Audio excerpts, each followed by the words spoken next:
Antonio starts right now. Hi, good morning. It is Thursday, September 9th. We have a developing traffic situation east of San Antonio for travelers taking on I-10 towards Houston. Here's Stephen Cavazos with an update. Yeah, Mark, Seth, we spotted a number of problems around San Antonio, but the big issue, as you just mentioned, is going to be east of the Alamo City. Although we take a look at TransGuide and see that things are shaping up smoothly here on our roads with some issues still, residual issues that is still out there on our roadways. The big issue we're taking a look at is right here along I-10 eastbound and westbound. Those lanes are shut down. This according to the Seguin Police Department. Now, the Seguin Gazette is reporting that a vehicle fire did send one person to the hospital in critical condition. In fact, they had to be transported through chopper. But as you can see right now, the issues still remain on the maps. We're seeing a slowdown there with 6 miles per hour. And again, this vehicle fire is being reported off I-10 eastbound and westbound. Those lanes shut down at mile marker 604 and 725. That is northbound. So find alternative routes. We're going to be tracking this throughout the morning,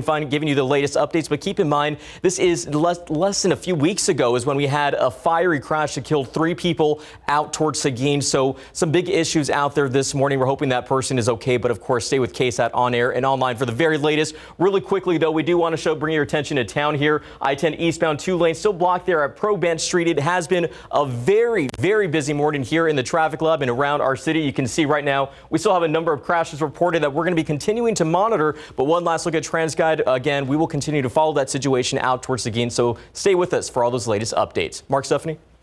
Steven, go ahead and look outside with a live cam this morning. We're at 77 degrees, but that humidity has been low, so it's been kind of nice. Did you go outside this morning? I sure did. It's incredible. It felt so good. This is the coolest temperature we've seen since June 5th, guys. We got down into the upper 60s just a couple of hours ago. It felt really, really nice. Now, things are going to start to warm up, obviously. Now that the sun is up, we're up to 77 degrees here in San Antonio, 73 Uvalde, 83 out in Del Rio. More dry heat, though, today. Temperatures up around 100. Yesterday, the heat index was actually lower than the actual air temperature because it was so dry. I think we see a similar situation today. Sunny skies tomorrow and Saturday as well. Let's look at the pollen count real quick. That just came in. Molds are moderate still, surprisingly, even though it has been so dry, 830. Pigweed and ragweed are both low. You're heading out to some Thursday night football games tonight. Here's the forecast. Really good forecast. Turning comfortable, clear skies. Yes, it will be warm when things get kicked off, 94 degrees, but falling into the 80s by halftime under those clear skies. Sunset will be around 7:46. The evenings, the mornings will really feel good next couple of days.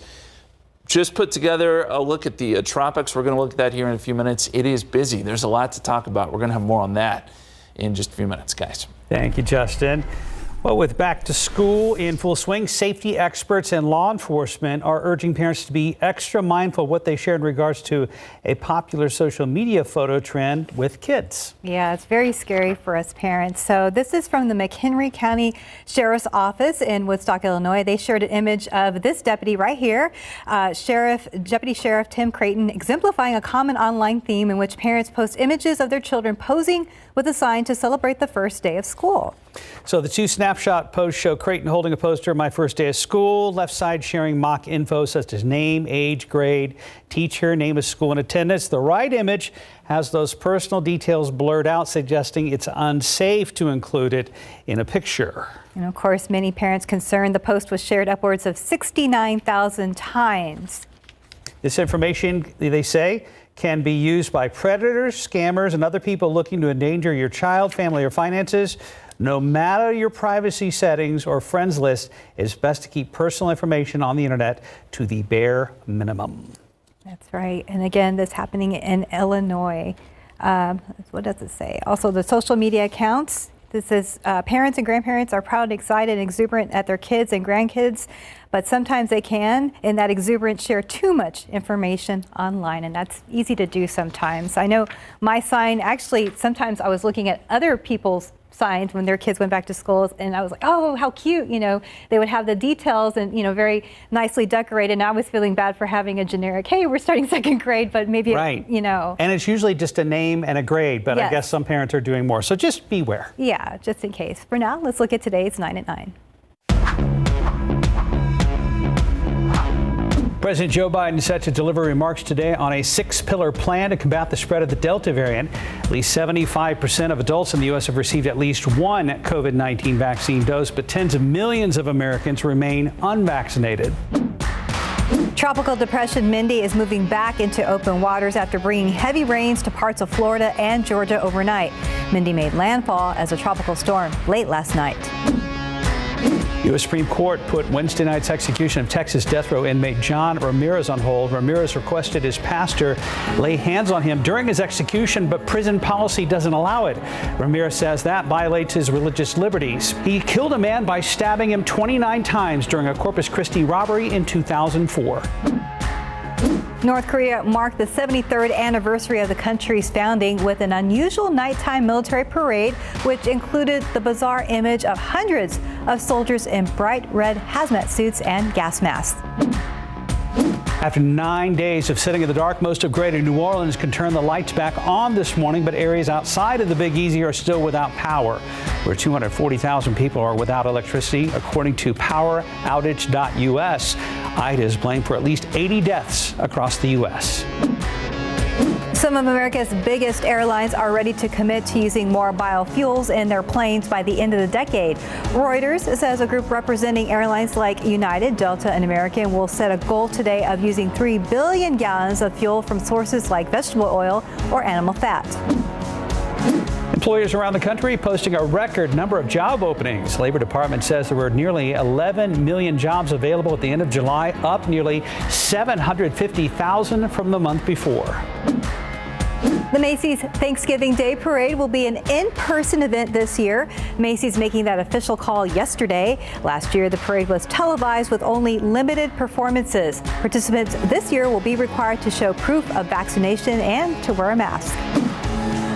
The 2021 NFL regular season begins tonight. The defending Super Bowl champion Tampa Bay Buccaneers face off against the Dallas Cowboys. Kickoff is at 7:20 tonight, and that is today's Night at Night. And more on that coming up later in the newscast. Top stories we're following for you locally today. The Bexar County Sheriff's Office has investigators trying to get some answers out of the 2 men they say fired shots at deputies. Those suspects were taken into custody early this morning in a neighborhood on the far west side near Highway 90 and Loop 1604. Deputies were investigating car burglaries on Tappan Peak Street when they came upon the 2 men around 3 this morning. They say one suspect unloaded his gun, shooting at a deputy as he got out of his car. Then a second suspect fired shots at another deputy who was chasing them. Bullets hit a patrol vehicle and another parked vehicle, but the deputies were not hurt. Sheriff Salazar says they did a good job ultimately arresting both suspects. These deputies didn't have to fire a single shot to get these 2 armed, desperate, would-be cop killers into custody. Sheriff says the suspects were trying to get away. They broke into a nearby home. He says the homeowner was able to fight back and left one suspect bloodied. Investigators have been trying to get the suspects to tell them anything, including their names. Well, San Antonio police are investigating a shooting on the south side that started as an argument between neighbors. It happened last night in the 1700 block of Santa Rita. Police say an argument that may have involved a relationship with a family member broke out between 2 19-year-old neighbors. The argument escalated and one neighbor shot at the other. Police say the other neighbor went into a home with several other occupants inside. Officers said they were able to get each person out of the house, including the shooter, who is now in custody. Well, it's got a funny name, but it's no laughing matter. It's called Operation Taste the Rainbow. The goal to go after drugs and guns. The multi-agency operation already put 20 people behind bars, and just yesterday, another 15 were arrested, including one woman right here in San Antonio. Most of the arrests took place in Lubbock Wednesday morning. One prosecutor saying drugs and guns were seized along with those arrests. Many are accused of distributing methamphetamines and unlawfully carrying weapons. One of the 15 arrests took place, as we said, in San Antonio. Julie Ann Cifuentes, who also goes by the name Juicy, is accused of helping a group of people distribute meth. Court documents reveal her among co-defendants as someone who goes by the name Skittles, who was also named in Operation, as the coincidence would have it, Taste the Rainbow. Investigators still looking for the 5 individuals in this operation. And happening right now, Shirts, Cibolo Universal City ISD holding a hiring fair, and they're looking to fill a number of positions. Some of those open positions include bus drivers, custodians, substitutes, and paraprofessionals. Walk-in interviews will be available and some job offers will be made on the spot. Again, that's happening right now, and it's going on until 1 this afternoon in the boardroom of the William Malish building. That is located at 1060 Elbow Road. Today marks the 100-year anniversary of the flood that changed San Antonio forever. The remnants of a Category 1 hurricane caused death and destruction, specifically in the downtown area and on the west side, but also created change in regulations. Agencies like the San Antonio River Authority are directly related to the catastrophic flooding. Alicia Barrera has more about the efforts in place that help keep us safe today and details on new projects in the works. This is the devastation that flowed through the streets of downtown and West San Antonio in 1921. Looking at photos as well and some of the historical evidence of that flood, some areas of downtown, there was about a 10-foot wall of water that came through some areas. Experts say it's because San Antonio is in flash flood alley. Over 50 people lost their lives, and it was millions of dollars in damages in 1921 figures, so it's tens of millions of dollars of damages were done in today's dollar figures. 100 years later, a major focus for the city has continued to be flood control, which started with the Riverwalk. Really where the Riverwalk is today, where that river bend is, that was an original meander of the river, so that water slowed down in the downtown area because of that bend in the river, and as it slowed, it rose higher and higher. And fortunately, an idea by a local architect, Robert Hugman, in 1929, this idea of the Riverwalk was put out there in the community, and some business leaders and the Historical Society got behind this architect's idea. That's around the same time that the Texas legislature actually began creating river authorities, including the San Antonio River Authority in 1936. So unfortunately, in 1946, another major storm event damaged San Antonio. And at that time, the U.S. Army Corps of Engineers was invited to our community with help from San Antonio River Authority and Bexar County, and we continued channelizing the river. And then eventually, throughout the 80s and 90s, we created 2 flood control tunnels that run underneath downtown San Antonio. The tunnel sits at about 150 feet below ground and runs 3 miles underneath, providing major protection for downtown. All of the flood management structures that we've put in all around our community, particularly in the downtown area, can relate itself all the way back to that September 9, 1921 flood event. Now, the focus for the San Antonio River Authority is more about the community enjoying and taking ownership of the flood mitigation and ecosystem restoration projects, including Mission Reach. So although a lot of work has been done, there just isn't enough money or infrastructure to protect everything or everyone. That's why the San Antonio River Authority has actually developed this digital floodplain and flood risk maps. At sariverauthority.org, you can interact with the map and see if your home or business is at risk of a flood, which could give people a better idea if they need to consider any flood insurance. Mark, Steph? All right. Thank you, Alicia. Right now it's 9:11, about 77 degrees still ahead on GMSA at 9. And later, how the events of 9/11 changed one San Antonio combat veteran's life forever. And after the break, the FBI releasing new footage months after a pipe bomber plants bombs outside the Capitol building. That story coming up in your morning headlines. And welcome back. It's about 9:14. In your morning headlines, the FBI releasing video of the suspect accused of planting pipe bombs in D.C. the night before the Capitol attack. And an update on that zebra story out of Maryland near Washington. David Sears is here. Good morning. Yeah, usually when we're talking about big animals in Washington, D.C., it's a donkey or an elephant. That's true. Now we're talking zebras. We get it. We get it. We don't know where that zebra belongs yet, but we'll find him. The FBI releasing video of the suspect who's accused of planting 2 pipe bombs the night before the attack on the Capitol of Washington, D.C., one at the Democratic National Headquarters, the other at the Republican Party headquarters. There is a map that shows the time and track the suspect took on his mission to plant those bombs. It starts a little past 7:30. Cameras all over the city were able to track his movements. He tried to be very inconspicuous, just walking along in a gray hoodie and a face mask, and it looks like tennis shoes. He's carrying his backpack with him. At one point, he stopped in front of what looks like a house, puts on some glasses, and then just kind of stands there while a guy passes by walking his dog. That guy had no idea who he was passing. There is video of him arriving at a bench in front of the DNC headquarters. He sits down for a bit, then gets up and leaves. He was on camera at that spot for nearly a minute and a half. After that stop, he wandered to the RNC headquarters. The bombs were discovered the next day on January 6th, the day of the attack on the Capitol. Well, according to the FBI, the bombs included galvanized pipes, a kitchen timer, and homemade black powder. They were detonated by the robots. Talk about a scary moment. This man and woman are in a convenience store in Fort Lauderdale. The man leaves, gets in the woman's car and steals it. What's even worse is her 2-year-old baby was still inside. She runs out, tries to get in front of the car, but the guy didn't stop and just took off. Another customer offered to give her a ride and chase the guy who stole her car with the baby inside. Here's that frantic 911 call. He's driving around the street somewhere, ma'am. Okay, he stole your vehicle? I found my car. Okay. He ran, ma'am. He ran. Okay, ma'am, I need you to calm down. What's his description? Come back. Thank you. Come back. Ma'am, do not run after him. Just so happens that a Ring camera caught 19-year-old LaVincent Fisher about a mile away from the gas station knocking on a door. He tried to claim he was a victim of a robbery to the person that answered the door. That didn't work. He had already ditched the car. The story has a good ending. Mom and baby reunited, LaVincent arrested and driven off to jail.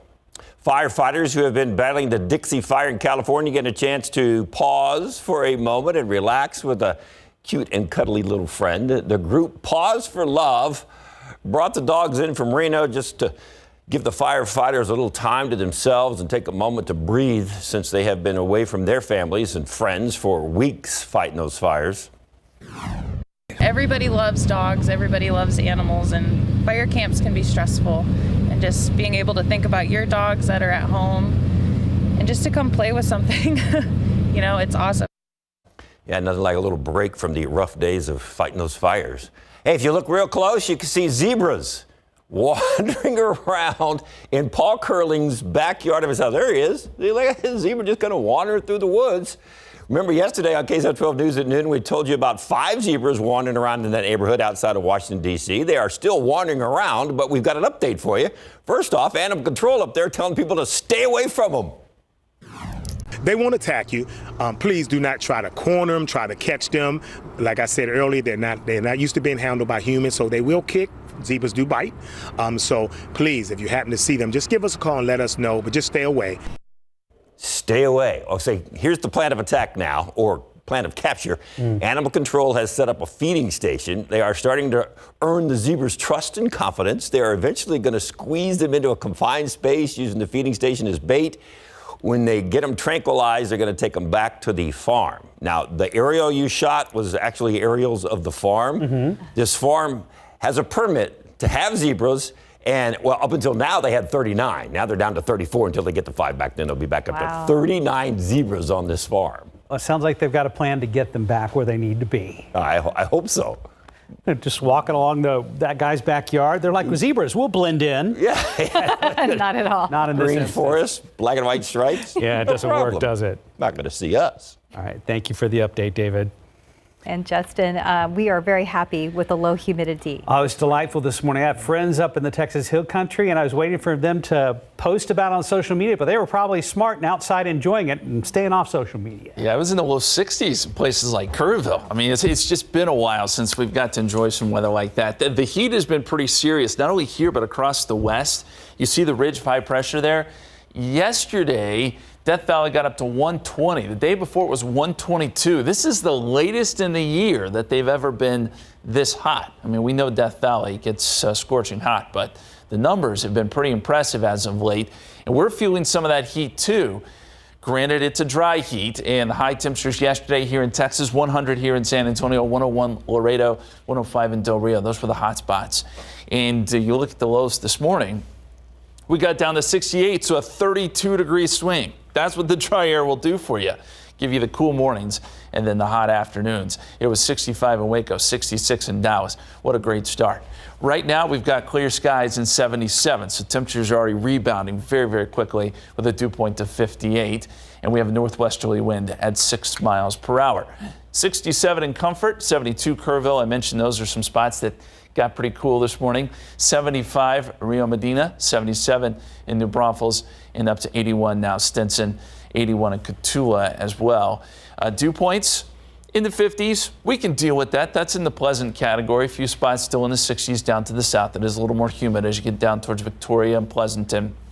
The dew point forecast today here in San Antonio brings those dew points down into the 50s, maybe even upper 40s.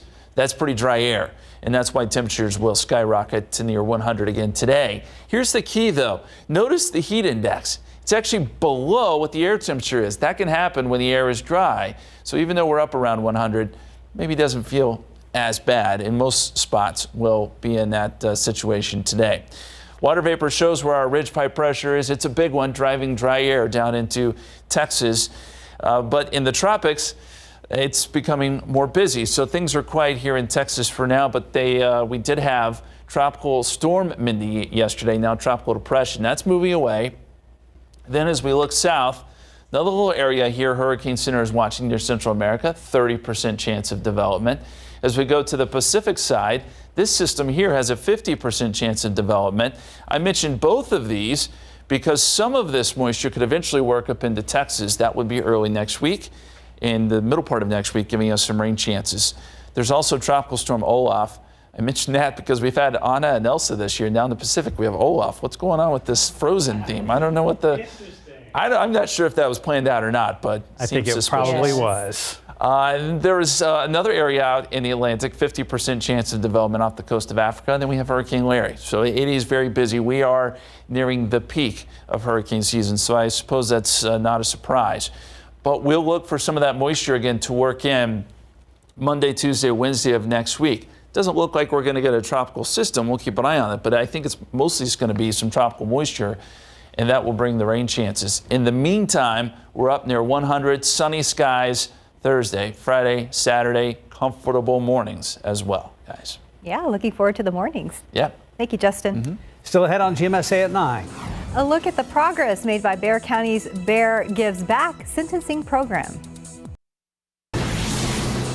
And welcome back. It's 9:26. A year ago, the Bear Gives Back sentencing program started as a way to keep the jail population down, and so far it has saved thousands in taxpayer money. Eric Hernandez has more on how the program is hoping to continue its efforts for many years to come. Just some minor lawn maintenance type stuff. Last year, Sheriff Javier Salazar and 226 District Judge Velia Mesa joined together to launch a program during the pandemic that would help the court systems, the jail population, the community, and low-level offenders. People are, instead of spending time in jail, being consumers of taxpayer dollars, they're out giving back to the community by way of work. Bear Gives Back in its first year had 5 judges participate and 125 defendants complete the program. So you're looking at over $400,000 that we didn't have to spend because we gave the nonviolent offenders this opportunity. Some of the community service involved includes trash pickup along the highways, as well as community assistance and park cleanup. It's a win-win situation.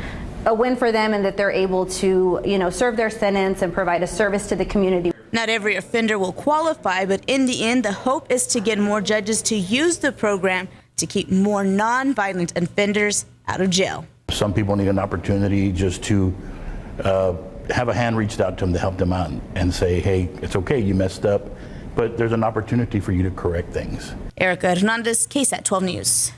9:27, about 78 degrees. There's a lot more ahead on GMSA at 9. A tradition no more. Why UTSA is getting rid of a slogan students have known for years. But first, how local veterans recalling the events of 9/11 and how it had a major impact on his life without even being involved. A combat veteran forever changed. He was just 13 years old on 9/11, but years later, he joined the U.S. Army, following in his family's footsteps to serve our nation. 4 years ago, he was seriously hurt during a tour in Afghanistan. Now he's sharing his story of grit and survival with KSAT 12's Patty Santos. The prognosis for retired U.S. Army Green Beret Mike Morales was not promising in the summer of 2017, but he has an incredible recovery, and now he's back to serving his country in a different way. We were actually in a lot more dangerous situations than the one I was injured in, but on a normal day. So an RPG hit the vehicle and it hit the armor right by my head, about a foot, and then that's kind of where I blacked out. U.S. Army Sergeant First Class Mike Morales was on his 4th deployment to Afghanistan when he was hurt. I went to first the German hospital because that was the closest one. They didn't want to move me because they thought I was going to die in the air from the altitude because the swelling in my brain was kind of out of control. He was in a medicated coma for about 4 weeks till he woke up in Washington, D.C. with a large hole in his skull. Doctors told his family to brace for the worst. I had no control or movement in my left leg or arm, and then doctors said, okay, well, you're going to be paralyzed for the rest of your life. The resolve, drive, and purpose that shaped his military career motivated his push to heal. After several months, he was back on his feet, hungry for a second career. And then I contracted with a group here in the United States. We trained police officers, military units, pistol and rifle and basic stuff. Stories from police officers he trained resonated with him, and he made the call. It was right before COVID that I reached out to my brain surgeon. And I was like, hey, do you think I could be a police officer? He's like, yeah, man, I think you could. Morales chose the Alamo Area Regional Law Enforcement Academy here in San Antonio and landed his first job with Castle Hills Police. It's perfect. And I love where I work. I love my department. We're small, but we are awesome. The political divide didn't impact his decision because he says, there's a lot of good that we do in helping others, or we go and take care of little things like that. That is just as meaningful to me as, but then also holding those who are really destructive in society accountable. And again, that was Patty Santos reporting. Take a second to scan the QR code at the top of your screen. It will take you directly to KSAT.com, and we have a brand new story outlining all of the 9/11 events and memorial services happening here in San Antonio and the surrounding areas this weekend. And whether it's Army Green or law enforcement Lou, thank you for your service, sir. Outside with live cam. Warming up slowly, but we've got to enjoy that little slice of heaven we had earlier this morning, Justin. It's a small window, but yes, enjoy. Get outside and enjoy these mornings that we're going to have next couple of days. Down to 68 this morning here in San Antonio. We've already gained 11 degrees. Let's look at the lows. 61 in Kerrville, 61 in Fredericksburg. I was hoping for a few 50s in the hill country. Didn't quite get there, but it certainly felt very, very nice earlier. Here's the change. So we start off in the 60s, sunny skies, but we end up near 100 this afternoon. So a 30-plus degree swing here in temperatures, and that's because of that dry air. Expect sunny skies all day long, and it will be warm this afternoon. Here are some of the headlines. Today, dry heat, breezy. We will get a good northeasterly wind, anywhere from 10 to 15 miles per hour.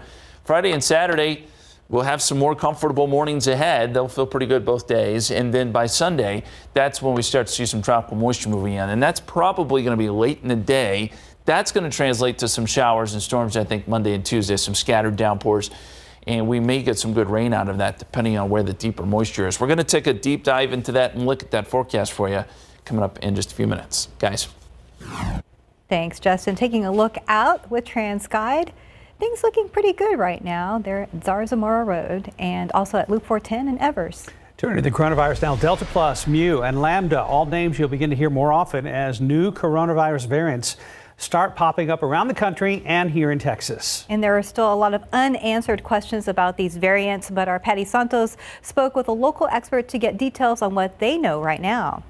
This is a very clever virus that's been able to mutate in very clever ways, and making its survivability harder to predict. Scientists across the world are tracking the continuous evolution of COVID-19. Some of those scientists are right here at Texas Biomedical Research Institute. The World Health Organization has identified the Alpha, Beta, Gamma, and Delta as variants of concern, and this summer added Eta, Iota, Kappa, Lambda, and Mu as variants of interest. I don't think we have any evidence yet that any of them are more dangerous. They're more transmissible.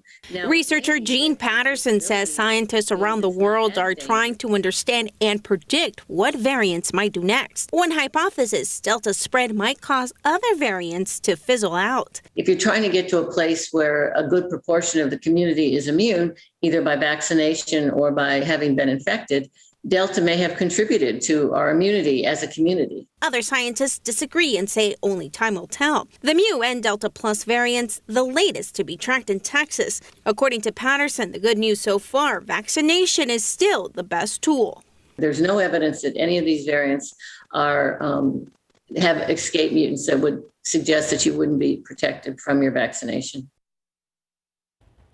And taking a look at the pandemic here at home, the 7-day average in Bexar County decreasing to 1,087 overnight. A slight decline in COVID-19 hospitalizations. 1,194 people are in the hospital. 2 new COVID-related deaths now confirmed, pushing us closer to 4,000. Right now it's 9:38, about 80 degrees. You're watching GMSA at 9. Come and take it, a tradition now dead at UTSA. Why that slogan is a thing of the past. And welcome back. It's about 9:41. The historic and popular outcry, "Come and Take It," has come and gone at UTSA. The slogan, a part of Texas history and now a thing of the past for the student section during UTSA's football games. Jonathan Cotto with what some students are saying about the end of that tradition. Come and take it, a popular and historic slogan seen across Texas, but especially heard during the fourth quarter of football games here at UTSA. That fourth quarter will now look and sound differently moving forward. If you've attended a UTSA football game within the last 6 years, you've probably seen the tradition that's rattled the bleachers of the student section during the fourth quarter of the Roadrunners football games up until now. We're talking about the running of an enormous flag that read, "Come and take it." Those same words almost always echoing from the stadium, followed by a cannon blast. On Tuesday, the university's president, Taylor Amy, said, "Come and take it" would no longer be a part of the school's tradition. The slogan's fine. I don't think it's causing no harm to anyone directly, no harm to like a specific group of people. So I think the president should allow it. I don't think it's that big of a deal. I think there's more pressing matters. If he were to be wanting to focus on something, it should be something that is more important like to a student's everyday life than some slogan for a football game. However, "Come and Take It" was up for debate after a longtime UTSA professor started a petition against the slogan, saying it, quote, embodies both anti-Mexican and pro-slavery sentiments. Amy says the rallying cry has become a distraction from the university's mission. Although some students we talked to said the university never asked for their opinion and that students should stand up for the tradition. I don't really appreciate it. I like the tradition. You know, UTSA is still a very, very young campus, a very young university, and our football program is only a decade old. And so I think having that tradition was really awesome to like rally in the fourth quarter, and to just take it away from us without even getting like students' insight is pretty insensitive. However, it's a fight that appears to be over as the university will remove the slogan from its digital platforms, licensed merchandise, and UTSA buildings. Jonathan Cotto, KSAT 12 News. Pro football coverage powered by Davis Law Firm. From college to the pros, it is great to say this after a long, hot summer, but it is officially game day for the Dallas Cowboys. But the Cowboys opened their season with a big test, huge test on the road in Tampa Bay. David and RJ are here to break down tonight's matchup and what to look out for. Good morning. Ooh, look at Stephanie blending in with the Cowboys star. Look at that. Wow. Yes. She planned that. You planned it, right, Stephanie? I can't take credit. I actually forgot, and then it just worked out. Well, don't say that. Just say yes. Can't take credit, but I am a Cowboys fan. I dressed up for the Cowboys today. Well, it looks great, yes, and hopefully you could give them some good luck there, because as we just said right there, yeah, this is going to be a big one here to open the entire NFL season. Thursday night football, Dallas at Tampa Bay. Of course, the big question tonight is, how is Dak Prescott and how is he going to react? He missed half the season last year with that massive leg injury, did not play in the preseason, so you got to wonder what kind of shape is he in? How is his arm doing?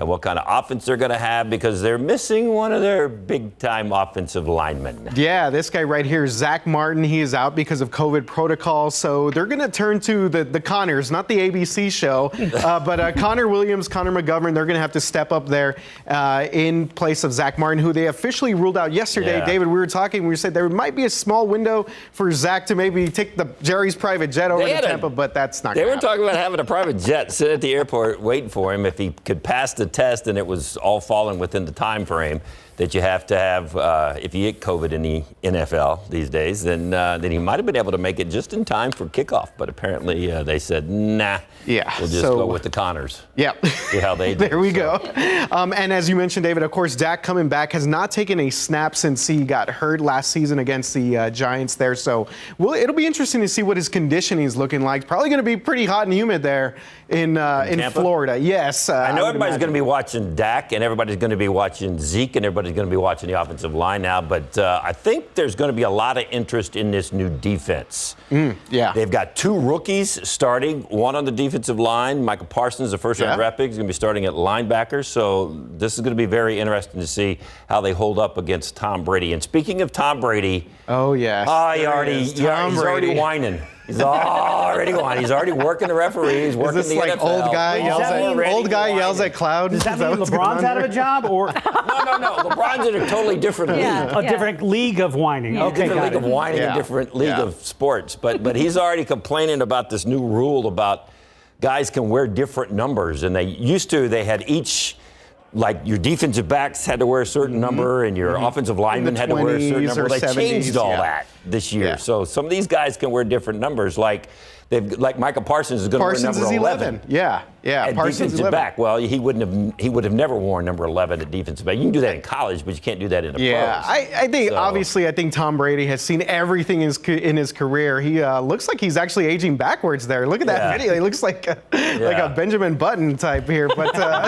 his I mean, 22nd season. This is amazing that Brady's been able to do this. So it's all about numbers. 22nd season, 7 Super Bowls. But his complaint was that you got to relearn who these guys are because their numbers are different now. And so it's like, he'll figure it out. Any predictions on tonight's game? Watch some film, Tom. So I'm glad you asked, Mark, because Tampa Bay is actually favored by about 8 points in this game. I think the Bucs do win this game. I think it's going to be close, though, 27-24. One thing real quick, Tom Brady 5-0 against the Dallas Cowboys. The Cowboys have never beaten Tom Brady. All right. David, any predictions? I don't know. You're not going to predict anything? Have I ever in the past? I just wrote down 31-17 Tampa. Ooh. Wow, I'm not going that deep. Maybe 27-24. I feel good about I'm it. around there. I'm around there. I think it's going to be a close game. I think both teams. But if I go 27-24, I get the spread, right? You do. The So Cowboys I would win. cover in that case. Yes. Got it. They probably still want the actual win, but Yeah. I'd rather kick have off tonight. win. Yeah. 7-20.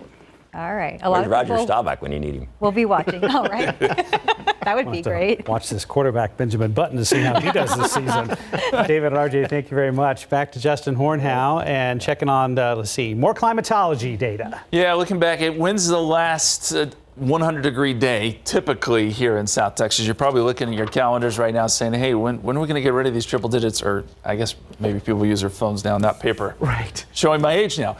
Anyway, average last 100-degree day is August 19th here in San Antonio. And when we're talking about the latest we've ever seen a 100-degree day, that's September 28th, 2005. Got up to 104 that day. So we're kind of reaching our end range here of when we can hit 100 degrees. We did yesterday, and it is in the forecast today. And we should note that there have been several years where we didn't hit 100 degrees at all. So that kind of throws things off a little bit, but gives you a general idea. Here's the forecast, 100. We are going triple digits again. Won't feel that hot, though. Yesterday, the heat index was lower than the air temperature, and that's because the air was so dry. You typically see that when the air is pretty dry. And so the heat index, not an issue at all. Outside right now, we've got clear skies and 77 and northwesterly wind at 6 miles per hour, the dew point of 58. Most places in the 70s, a few 80s from Devine down to Pleasanton. 77 New Braunfels, 74 Kerrville, place that got down to 61 this morning. And looking at the bigger picture here, 83 in Del Rio. It is 80 in Laredo, 81 in Gonzales. And dew points Yeah, a little higher off to the east and to the south. There still are some 60s and 70s, but San Antonio's in the 50s. We've got some low 60s here, and I think these numbers fall off a little bit more as the day wears on. So that there will be dry air in place again today. In fact, this model shows dew points falling off into the low 50s this afternoon, which will be very much in the pleasant category, if not dry. Looking at the setup here, we do have some heavy rain still around the Florida area, Georgia, up to South Carolina. See a little spin right there? That is Mindy. Got named yesterday. Very brief tropical storm, fell apart over land, and now re-emerging out over the Atlantic. May stay a tropical depression, but after it moves into the Atlantic, not expected to affect the land. Otherwise, we have high pressure out west. That's keeping things toasty and keeping our weather pretty quiet. And a lot going on in the tropics. There's a lot of tropical moisture here. Hurricane Center has flagged a couple areas here as this tropical moisture moves into the Gulf of Mexico. Right now, doesn't look like we're going to get a lot of development. I think for us, the main story will be this moisture moving in late Sunday, but Monday into Tuesday, and giving us some rain chances, just some scattered afternoon stuff. And the computer models are showing that Monday afternoon. Here's how it plays out in the 7-day forecast. Near 100 next few days. Temperatures start to come down a little bit as we add in those clouds on Sunday. 20% chance of rain late, but a 40% chance Monday, 30% chance Tuesday, and a 40% chance on Wednesday, guys. Steph will buy you lunch if you bring your temps down to 80s next week. Really? Yes. Yeah, I'll see what I can do. Okay. I'm always good for a free lunch. All right, we'll work on that. 6:51, about 79 degrees. And if you're a fan of Olive Garden, speaking of lunch, we have a hack that could save you some money.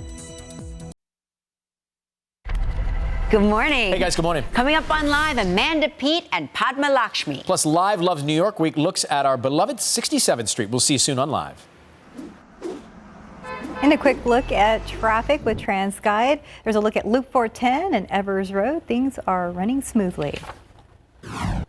And lots of sun out there. We'll be near 100 today, near 100 next few days before rain chances come back into play early next week. Jester, you're going to love this because it's kind of a penny pincher article. If you're hankering for some Olive Garden, they don't want to spend around $20 for an entree. There's a simple menu hack you can try. Yes, this is a money-saving TikTok video that was shared, and it's going viral. So basically, it says if you are ordering to go, get the kids' meal. Look at these portion sizes; they are enormous. This is in a 15-second clip. She said a side of broccoli, our main entree, 2 breadsticks, and a drink, all for $5.99. This was from a user named Natasha K. Now, according to one video caption, Natasha left, she believes the portion size for the kids' meal is large enough to feed 2 adults, but some people were like, that's not a standard kids' meal size. She wrote back wondering if her local Olive Garden overserves or if other locations are underserving. Yeah, and that video has gotten more than 60,000 views so far, so it appears to be growing because, of course, people would like to save money. So I'm all for it. Yeah. I'm all for it. I actually do this sometimes. I'm a grown man, but these kids meals these days are pretty big. Some of them are. Okay, Yeah. we'll have to try it out. If we give you the money, will you order it and let us know? Yeah, sure. Okay. That's the only way it's going to happen. Teamwork. Have a great day, guys.